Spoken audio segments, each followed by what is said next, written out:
faced the small congregation and spotted the Armitage couple. "Who the hell are you?" he demanded. Every head in the congregation swiveled around to look at the elderly pair. The three men in front of them seemed particularly menacing. Sylvia couldn't help but notice the fine scar that ran from eye to chin on the face of the middle one. Edward stuttered an apology. "So sorry. We seem to have come to the wrong service." He took Sylvia's hand and quietly led her out of the chapel, back into the bright sunshine outside. "I'm feeling quite queasy, Ted. Who were those people?" Sylvia's voice was quivering. Her husband shook his head. "Don't know. Look, that's more like our lot." He pointed towards a group of elderly people making their way along the drive towards them, several of them using walking sticks. A hearse appeared in the distance, turning in from the road outside. "Thank goodness," Sylvia said, feeling calmer.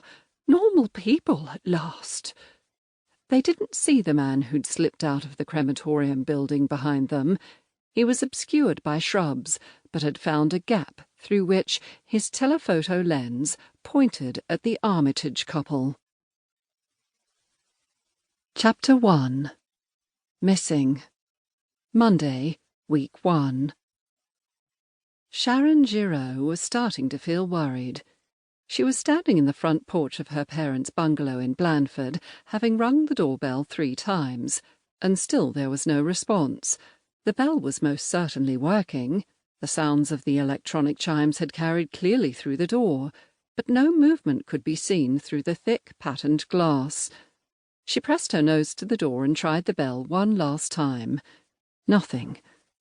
Sighing, she opened the zip on her shoulder bag and felt down through its assorted contents to the smaller inner compartment, extracting the keys kept inside.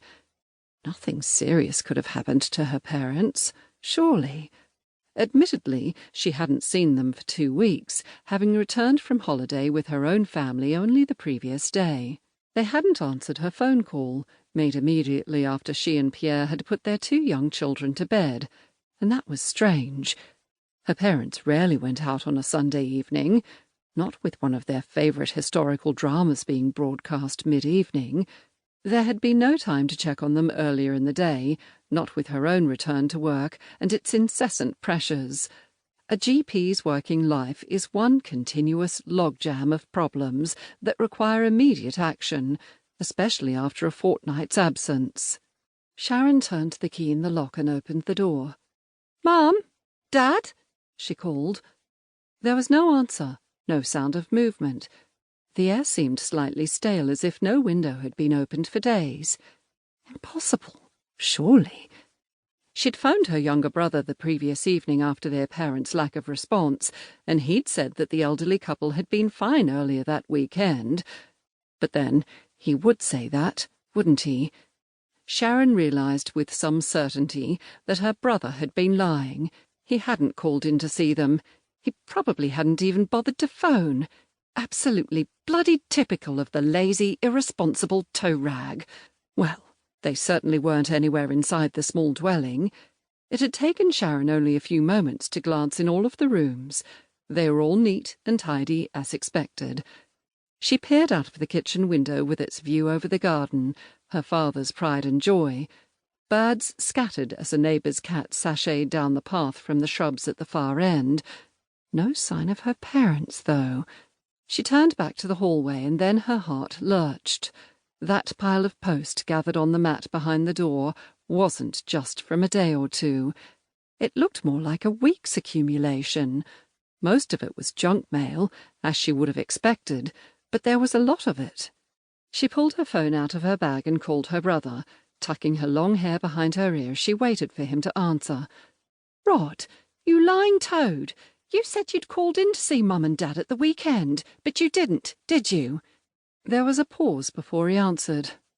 "Well, I was kind of busy. Things were happening, you know." "I bet you didn't even phone them. When did you speak to them last? Tell me." "I'm not answerable to you. Why do you still think you can tell me what to do even now, you stuck-up cow? Bossing me about, bossing everyone about, as if you run everything." "Shut up, Rod. They're not here. It looks as though they..."